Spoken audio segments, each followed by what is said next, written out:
നിൽക്കുന്നത് കൃപാസന മാതാവിൻ്റെ നടയിലാണ്. ധാരാളം ആളുകൾ ഇവിടെ എത്തിയിട്ടുണ്ട്. ഒരു മതമായിട്ടുള്ളവർ മാത്രമല്ല, ഒരുപാട് വ്യത്യസ്ത മതത്തിൽപ്പെട്ട ആൾക്കാർ ഇവിടെ എത്തിയിട്ടുണ്ട്. അവരെ പറ്റി അവരുടെ പൾസൊന്നും അറിയാൻ വേണ്ടിയാണ് ഞങ്ങൾ ഇവിടെ എത്തിയിരിക്കുന്നത്. അനുകൂലമായാലും കൃപാസനത്തിൽ വരുന്നത് നല്ലതായാലും മോശമായാലും അത് അവരുടെ എന്താണ് അവർ പറയുന്നതെന്ന് മനസ്സിലാക്കിയിട്ട് അത് നിങ്ങളുടെ മുന്നിലേക്ക് എത്തിക്കുക എന്നുള്ളതാണ് ഞങ്ങൾ ഉദ്ദേശിക്കുന്നത്. തീർച്ചയായിട്ടും ഞങ്ങൾ അവരുടെ ഇടയിലേക്ക് ഞങ്ങൾ പോവുകയാണ്. മതം മാറേണ്ട ആവശ്യമുണ്ടോ? മതം മാറേണ്ട ആവശ്യമില്ല. ആരും എന്നോട് പറഞ്ഞിട്ടില്ല മതം മാറാനൊന്നും. ഈശോയെ അറിഞ്ഞു കഴിഞ്ഞപ്പോൾ ഏക ദൈവം ഈശോ ആണെന്നുള്ള പൂർണ്ണ ബോധ്യം എനിക്ക് കിട്ടാനിടയായി. ഇന്ന് കേട്ട പിതാവിൻ്റെ വാഗ്ദാനം കാത്തിരിക്കുവിൻ. യോഹന്നാൻ വെള്ളം കൊണ്ട് സ്നാനം നൽകി, നിങ്ങളാകട്ടെ ഏറെ താമസിയാതെ പരിശുദ്ധാത്മാവിനാൽ സ്നാനമേൽക്കുമെന്ന്. അപ്പോൾ പരിശുദ്ധാത്മാവിനാൽ എന്നെ നിറച്ച് എല്ലാ ദിവസവും 1 മണിക്കൂറിലേറെ ബൈബിൾ വചനം വായിക്കാനുള്ള കൃപ എനിക്ക് തന്നു. അത് കഴിഞ്ഞ് വീണ്ടും പള്ളിയിൽ ചേരാനുള്ള തടസ്സമൊക്കെ വന്നപ്പോൾ വീണ്ടും ഞാൻ പ്രാർത്ഥിച്ചുകൊണ്ടിരുന്നു. സഹായിച്ചത് എൻ്റെ പരിശുദ്ധ അമ്മയാണ്. എല്ലാ ദിവസവും ഏറെ സമയം ദൈവസന്നിധിയിലിരുന്ന് വചനം കേൾക്കാനും പ്രാർത്ഥിക്കാനും അനേകർക്ക് ദൈവവചനം പറഞ്ഞു കൊടുത്ത് ദൈവസന്നിധിയിലേക്ക് അവരെ കൊണ്ടുവരാൻ എനിക്ക് സാധിച്ചു. ഞാൻ മാമോദീസ മുങ്ങാൻ പോകുന്ന സമയം എനിക്ക് കിട്ടുന്ന വചനം ഗലാത്യ 1:9 തൊട്ടുള്ള വചനമാണ്. അത് അപ്പോസ്തലനാകാനുള്ള വിളിയാണ്. ഇത് ആരും എന്നെ പഠിപ്പിച്ചതല്ല. ഇത് ഞാൻ ആരുടെ വായിന്ന് കേൾക്കാനൊട്ട് നിന്ന് കൊടുത്തിട്ടില്ല. എൻ്റെ അടുത്ത് ആര് വന്ന് ഈശോയെക്കുറിച്ച് പറഞ്ഞാലും ഞാൻ പറഞ്ഞിട്ടുണ്ട്, എനിക്ക് കേൾക്കണ്ട, ഞാനും വിളിക്കുന്നത് ദൈവത്തെയായി എന്ന് ഞാൻ പറഞ്ഞിട്ടുണ്ട്. ഞാൻ ഇന്ന് ഏറെ പേർക്ക് ഈശോയെ കൊടുക്കുന്ന ഒരു വ്യക്തിയായിട്ട് മാറാൻ ഇടയായത് കൃപാസനവും കൃപാസനത്തിലെ പ്രാർത്ഥനകളുമാണ്. ഉടമ്പടി എടുത്ത് പ്രാർത്ഥിക്കുന്നു. ഏറെ അനുഗ്രഹങ്ങളിലൂടെ ഞാൻ വഴി നടത്തുന്നു.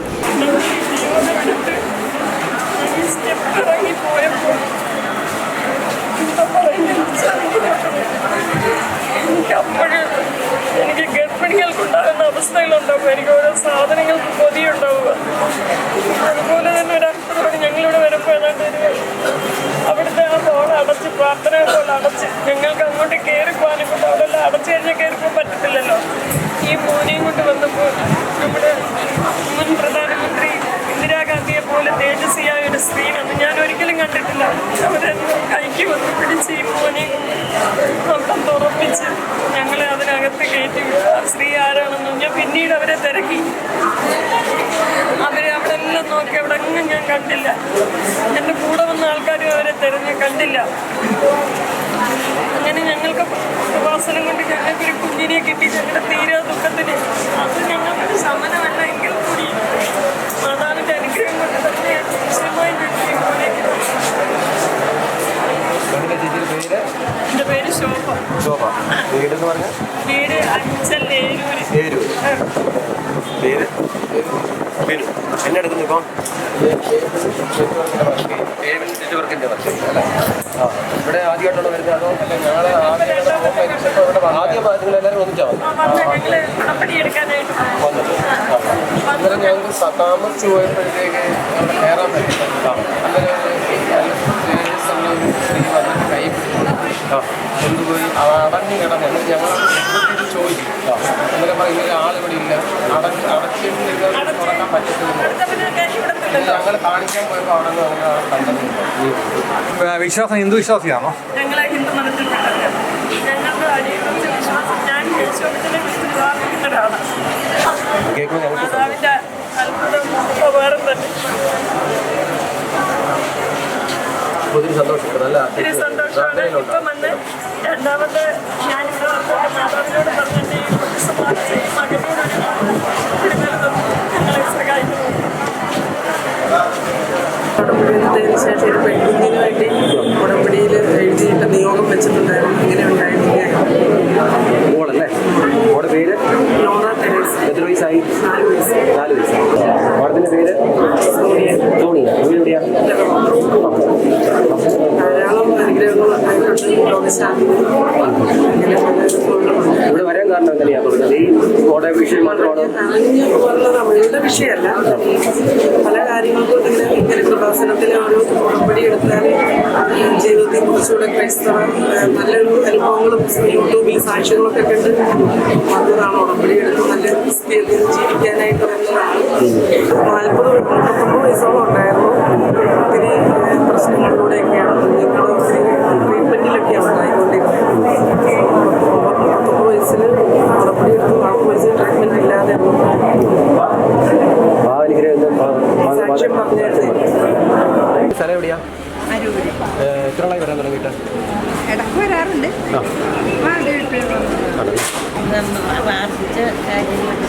നമുക്ക് വേണ്ടപ്പെട്ട ഒരാൾക്ക് കിട്ടാൻ പറ്റുന്ന രീതിയിൽ എൻ്റെ പേര് ജസ്സിന്ന്, പേര് വളരുന്നു.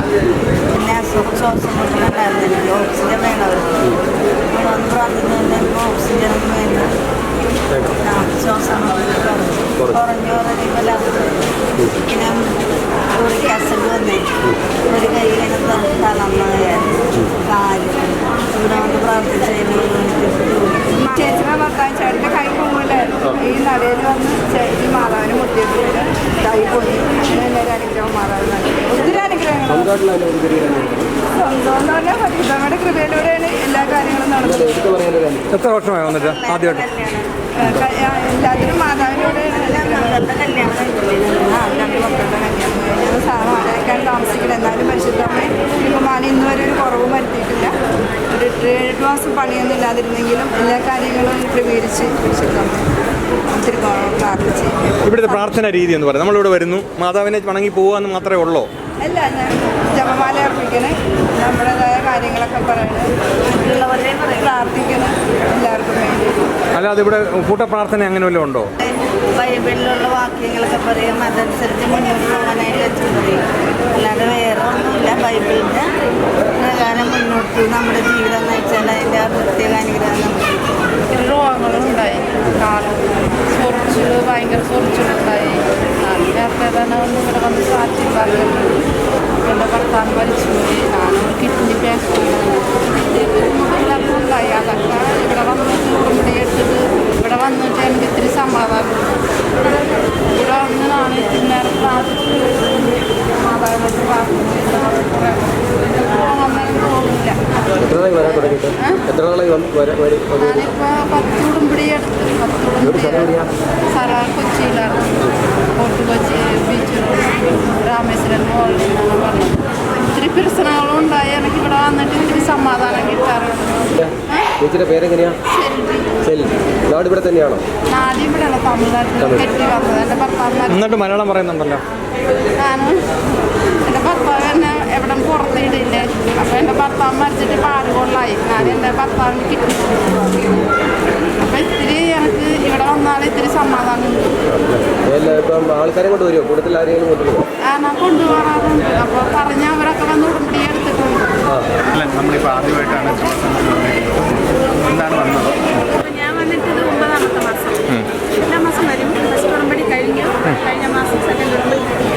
അത് 6 കാര്യങ്ങൾ. ഒന്ന് ഈശോയുടെ അമ്മയുടെ അനുഗ്രഹമാണ്. ബാക്കി 5 കാര്യത്തിൽ 4 കാര്യവും ഏറെക്കുറെ എനിക്ക് സാധിച്ചു. അമ്പലങ്ങളിലും പോകുന്നുണ്ടല്ലോ. ഞാൻ ഹിന്ദുവാണ്. ഞാൻ ഇവിടെ വന്നെങ്കിലും എൻ്റെ മതത്തെ ഞാൻ ഒരിക്കലും തള്ളി പറയില്ല. എൻ്റെ കുടുംബം, എൻ്റെ മക്കൾ എല്ലാവരും വിശ്വസിക്കുന്നു. ഞാൻ വിശ്വസിക്കുന്നു. അപ്പോൾ ദൈവം എന്തൊരു ശക്തി ഉണ്ടെന്നുള്ളതാണ്. നമ്മുടെ അമ്മയുടെ മുമ്പിൽ വന്ന് നമ്മൾ കണ്ണീരോട് പ്രാർത്ഥിച്ചാൽ വീടെത്തും മുമ്പേ അതിന് ഫലം കണ്ടിരിക്കും. കാരണം എനിക്ക് ഒരുപാട് പറഞ്ഞിട്ട് പോകും, അമ്മ എൻ്റെ കൂടെ അമ്മ വരണമേ, എൻ്റെ പ്രശ്നങ്ങളെല്ലാം തീർച്ചയായിട്ടും വീടെത്തും മുമ്പ് ഏറെക്കുറെ കാര്യങ്ങളൊക്കെ എനിക്ക് സാധിച്ചിട്ടുണ്ട്. അമ്മയുടെ മുമ്പിൽ കണ്ണീരോട് പ്രാർത്ഥന ആരും വിടാറില്ല. സാക്ഷ്യം നമ്മൾ കേൾക്കുമ്പോൾ ഇരിക്കും നമ്മുടെ ഓരോ വിശ്വാസം കൂടുന്നത് സാക്ഷ്യത്തിലൂടെയാണ്. ഓൺലൈനിൽ ഉടമ്പടി എടുത്തിട്ടുണ്ട്. അന്നേരം എനിക്കാണെങ്കിൽ എൻ്റെ ഒരു റിസർച്ച് വർക്ക് കഴിയാനുണ്ടായിരുന്നു. അപ്പം അത് കുറേ നാളായിട്ട് കഴിയുന്നില്ലായിരുന്നു. പിന്നെ ഞാനാണെങ്കിൽ ഉടമ്പടി ഓൺലൈൻ എടുത്തു. അന്ന് വൈകുന്നേരം തന്നെ റിസർച്ചിൻ്റെ മിസ് എന്നെ വിളിച്ചു. ശരിയായി, ഞാനൊരു ഡേറ്റ് ഇട്ടായിരുന്നു വ്യാഴാഴ്ച തീരണമെന്ന്. വ്യാഴാഴ്ച തന്നെ എൻ്റെ റിസർച്ച് തീർന്ന് എനിക്ക് തിരിച്ചു വരാം. എൻ്റെ വീട് കോട്ടയം. എത്രാമത്തെ പ്രാവശ്യം ഇവിടെ വരുന്നത്? ഇപ്പം 3ാമത്തെ പ്രാവശ്യം. ഈ 3 പ്രാവശ്യം വന്ന് പ്രാർത്ഥിക്കുമ്പോൾ പോസിറ്റീവ് എനർജി ഉണ്ടാകാറുണ്ടോ? എല്ലാ അവധിക്ക് വരുമ്പോഴും വരുമോ അവിടെ? എല്ലാ അവധിക്കും. അപ്പോൾ നല്ല വിശ്വാസിയാണ്. അപ്പോൾ അവിടെ നിന്നുകൊണ്ട് പ്രാർത്ഥിക്കാറുണ്ടോ മാതാവിനെ മനസ്സിൽ കണ്ട്? പേഷ്യൻസിനെയൊക്കെ ചികിത്സിക്കുമ്പോൾ അവിടെ ഒരു പ്രാർത്ഥനയോടെയാണോ ചെയ്യുന്നത്? അപ്പോൾ അതിനൊരു ഗുണം പേഷ്യൻറ്റിന് കിട്ടാറുണ്ടോ? മാതാവ് എപ്പോഴും കൂട്ടായിട്ടുണ്ടോ? മാതാവ് എപ്പോഴും കൂട്ടായിട്ടുണ്ടോ? അനുഭവമാണ്. ഇതിനിടയ്ക്ക് 1 ദിവസം അതിന് വേണ്ടി മാറ്റി വെച്ചു കിട്ടുന്നത്. വാസന എവിടെയാണെന്ന് അറിയത്തില്ലായിരുന്നു. അപ്പം ഞാനൊരു ദിവസം എൻ്റെ ഒരു ഫ്രണ്ടിൻ്റെ കൂടെ വന്നു. അതിന് ടിക്കറ്റ് എടുത്തു കഴിഞ്ഞ് എവിടെയാണെന്ന് അറിയത്തില്ല. ഞാൻ കണ്ടക്ടറോട് പറഞ്ഞായിരുന്നു എത്തുമ്പം പറഞ്ഞു തന്നെന്ന്. അപ്പം കുറച്ച് കഴിഞ്ഞപ്പോഴത്തേക്കും ഒരു നീല ചുരിദാറിട്ടൊരു ചേച്ചി എന്നോട് ചോദിച്ചു, എങ്ങോട്ട് കൃപാസനത്തിലേക്കാണോ എന്നോട് ചോദിച്ചു. അപ്പം ഞാൻ പറഞ്ഞു അതേന്ന് പറഞ്ഞു. അതിന് പുള്ളിക്കാരി എൻ്റെ പുറകിലത്തെ സീറ്റിൽ വന്നിരുന്നു ബസ്സിൽ. അത് കഴിഞ്ഞ് കൃപാസനത്തിൻ്റെ സ്റ്റോപ്പ് എത്തിയപ്പോൾ എന്നെ പുറകിൽ നിന്ന് തോണ്ടി വിളിച്ചിട്ട് പറഞ്ഞു കൃപാസനം ഇവിടെ ആട്ടോ ഇതാ സ്റ്റോപ്പ് എന്ന് പറഞ്ഞു. ഞാൻ ഇറങ്ങി, പുള്ളിക്കാരി ബസ്സിൽ തന്നെ ഇങ്ങോട്ട് പോവുകയും ചെയ്തു. നല്ലൊരു അനുഭവമാണല്ലോ അത്. ഇങ്ങോട്ട് വരുത്താൻ വേണ്ടി തന്നെയായിരുന്നു അല്ലേ? എത്ര പ്രാവശ്യം വന്നേ ഇപ്പം? ആദ്യമായിട്ടാണ് അതേമാതിരി ഒന്ന് കണ്ടുപോകാൻ വെച്ചിട്ട് ഇനി അടുത്ത് ആദ്യമായിട്ടാണ് വരുന്നത്. ആദ്യമായിട്ട് ഇനി എന്നാ അടുത്ത വർഷം വരാമെന്ന് പറഞ്ഞാൽ പോകുന്നത് ഇപ്പം? ഇനി അടുത്ത് വരണം അതെ, തീർച്ചയായിട്ടും ഉടനെ എത്താന്ന് പറഞ്ഞ് പോവാണ്. അതെ. പേരെങ്ങനെയാ? പേര് പുരുഷോത്തമൻ നായർ. വരാൻ കാരണം പണിയെടുക്കാൻ പാടില്ലാതെ വന്നു. ഹാർട്ട് കംപ്ലൈൻറ്റ് വന്നു. ആശുപത്രിയിൽ പോയി. ആരും നോക്കാതെ വന്നു. മക്കളെ ആരും ശ്രദ്ധിക്കാതെ വന്നു. അങ്ങനെ ഇവിടെ വന്ന് ഈ തിരി കച്ചവടം ചെയ്ത് ജീവിക്കും. ഒരു കുർബാന കൈക്കൊണ്ട് ഒരു ഉടമ്പടി എടുത്ത് സേവിച്ചാൽ കൃപാസനത്തിൽ വരുന്ന എല്ലാ ജനങ്ങൾക്കും, നാനാ ജാതി മതസ്ഥരായ എല്ലാ ജനങ്ങൾക്കും നല്ലതേ വരൂ. ജീവൻ ആത്മഹത്യ ചെയ്തവനായ എന്നെ ജീവിപ്പിച്ച ഈ മാതാവിനോട് ഞാൻ എന്നും കടപ്പെട്ടവനായിരുന്നു. ഭയങ്കരമായിട്ടുള്ള അനുഗ്രഹമാണ്. എങ്ങനെ ഇവിടെ വരാൻ കാരണം? വ്യക്തികൾ വന്നു. എങ്ങനെ ചേച്ചിയുടെ പേരെങ്ങനെയാ? എവിടെ സ്ഥലം എവിടെയാ? പേരെങ്ങനെയാ? സിന്ധു അല്ല. എവിടെയാ സ്ഥലം? കോവളം തന്നെയാണ്. ഞാനും ആദ്യമായിട്ടാണ് വരുന്നത്. എന്താ അനുഭവം ഉണ്ടായത് ഇവിടെ വന്നിട്ട്? നമ്മൾ സാമ്പത്തികമായിട്ടുള്ള ബുദ്ധിമുട്ടാണ്. പക്ഷെ നമ്മൾ ചെയ്യുന്ന തൊഴിലിനൊക്കെ ഭയങ്കര നഷ്ടം. വന്നതേ ഉള്ളൂ, ആദ്യമായിട്ടാണ് വരുന്നത്. പേരെങ്ങനെയാണ്? ആൻസി. എവിടെയാ വീട്? എങ്ങനെ ഇവിടെ വരാൻ കാരണം? വരാൻ എൻ്റെ മകൻ വന്നിട്ടുണ്ട്, പിന്നെ എല്ലാവരും പറഞ്ഞറിയാം. മക്കളെ തിന്മയിൽ നിന്നും ദുരന്തങ്ങളിൽ നിന്നൊക്കെ മാറ്റി നിർത്തി മാതാവിൻ്റെ സംരക്ഷണത്തിന് കുറച്ചധികം ജനങ്ങൾ ഒരുക്കിക്കൊണ്ടിരിക്കുന്ന സംഭവമാണ് ഈ കൃപാസനം. ഇതേപോലെ തന്നെയാണ് ലോകത്തിൻ്റെ പല വിവിധ ഭാഗങ്ങളിൽ മാതാവ് തൻ്റെ മക്കളെ ഒരുമിച്ച് കൂട്ടി മാതാവ് അന്ത്യകാലത്ത് യുഗാന്ത്യത്തിൽ മാതാവ് മാറ്റി നിർത്തി, സാത്താനിൽ നിന്ന് മാറ്റി നിർത്തി സംരക്ഷിക്കുന്നു. അതുകൊണ്ട് ഈ കൃപാസനമൊക്കെ വളരെ പ്രസക്തമാണ്. എവിടെയാണ് സാറിൻ്റെ വീട്? എവിടെയാണ്? ആലുവ അല്ലേ? പേര്? ജോഷി. എങ്ങനെയൊന്ന് വരാൻ കാരണം? ഇവിടെ ആരെ ട്യൂബിലെ സാക്ഷികാരൻ്റെ വന്നതാണ്. വന്നു തുടങ്ങിയിട്ട് എനിക്ക് ഇതുപോലെ ഒരുപാട് നല്ല നല്ല കാര്യങ്ങൾ എനിക്ക് സാധിച്ചു കിട്ടിയിട്ടുണ്ട്. ഇളയ മോള് ഇപ്പം നേഴ്സാണ്. അവൾ നേഴ്സിംഗ് ജോലി തുടങ്ങിയിട്ട് ഇപ്പോൾ ഒരു 10 വർഷത്തോളം ഏകദേശം ആയിട്ടുണ്ട്. ആ 10 വർഷം കൊണ്ട് അവൾക്കൊരു പേപ്പർ അവിടെ നിന്ന് കിട്ടിയിട്ടില്ലായിരുന്നു. അപ്പം ഞാൻ ഇവിടെ വന്ന് ഉടമ്പടി എടുത്തു. അവളിവിടെ ഇല്ല, അവൾ പോയിട്ടില്ല. ഞാൻ ഉടമ്പടി എടുത്തു. ആ പേപ്പർ അവിടെ ഞാൻ ഉടമ്പടി എടുത്ത് പ്രാർത്ഥിച്ച് 1 മാസത്തിനകം ആ പേപ്പർ അവൾക്ക് കിട്ടി. ആ പേപ്പർ വേണമായിരുന്നു, നിർബന്ധമായിരുന്നു. അവരുടെ കൂടെ വർക്ക് ചെയ്യുന്ന എല്ലാവർക്കും ആ പേപ്പർ കിട്ടിയിട്ടുണ്ടായിരുന്നു. അവളുടെ പേപ്പർ ചോദിക്കുമ്പോൾ നോക്കട്ടെ എന്ന് പറഞ്ഞിങ്ങനെ സമയം വെച്ച് നീട്ടുന്നല്ലാണ്ട് അത് ചെന്ന് നോക്കുമ്പോൾ കാണാറില്ല, കിട്ടാറുമില്ല. പക്ഷേ അത് കഴിഞ്ഞ് ഉടമ്പടി എടുത്ത് പ്രാർത്ഥിച്ച് 1 മാസത്തിനകം അത് ചെന്ന് നോക്കിയപ്പോൾ ആ സാധനം അവിടെ ഇരിപ്പുണ്ടായിരുന്നു. അവർക്ക് അത് കിട്ടുകയും ചെയ്തു. അത്യാവശ്യം ഇനി കുറച്ച് ബാധ്യതയൊക്കെ ഉണ്ട്. അതൊക്കെ എല്ലാം മാതാവ് യേശു എനിക്ക് നടത്തി തരുമെന്ന് പൂർണ്ണമായിട്ട് ഞാൻ വിശ്വസിക്കുന്നു. പിന്നെ ചെല്ലുന്നിടത്തൊക്കെ ഞാനിങ്ങനെ എനിക്ക് കിട്ടിയ അനുഭവങ്ങളും എല്ലാ കാര്യങ്ങളും ഞാൻ മതം മാറിയിട്ടൊന്നുമില്ല, പക്ഷെ വിശ്വസിക്കുന്നു ഇവിടെയാണ്. സമ്മി എൻ്റെ വീട് നിങ്ങളെല്ലാം നടണം. വിളിക്ക് വളഞ്ഞോട്ടും ഒരു വിശ്വാസിയാണ്, ഓർത്തഡോക്സ് വിശ്വാസിയാണ്.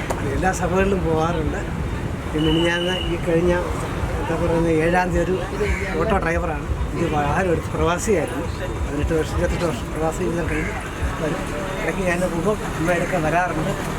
അതുകൊണ്ട് എൻ്റെ ഫോട്ടോ എൻ്റെ വാഹനത്തിൽ ഓട്ടോയിൽ മാതാവിൻ്റെ കൃപാസന മാതാവിൻ്റെ ഫോട്ടോ വെച്ച് വിസിറ്റ് കാറ് കഴിഞ്ഞ് വന്ന് ഇടിച്ച് 2 യാത്രക്കാരും കുറേ ഉണ്ടായിരുന്നു.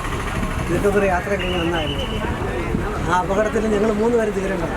ഇതിൻ്റെ തലയുടെ നെറ്റിയുടെ ഇതൊക്കെ അമ്മയെന്ന് 3 പ്രാവശ്യം പിടിച്ച് ആ മരണത്തിലൊന്ന് രക്ഷപ്പെട്ടു.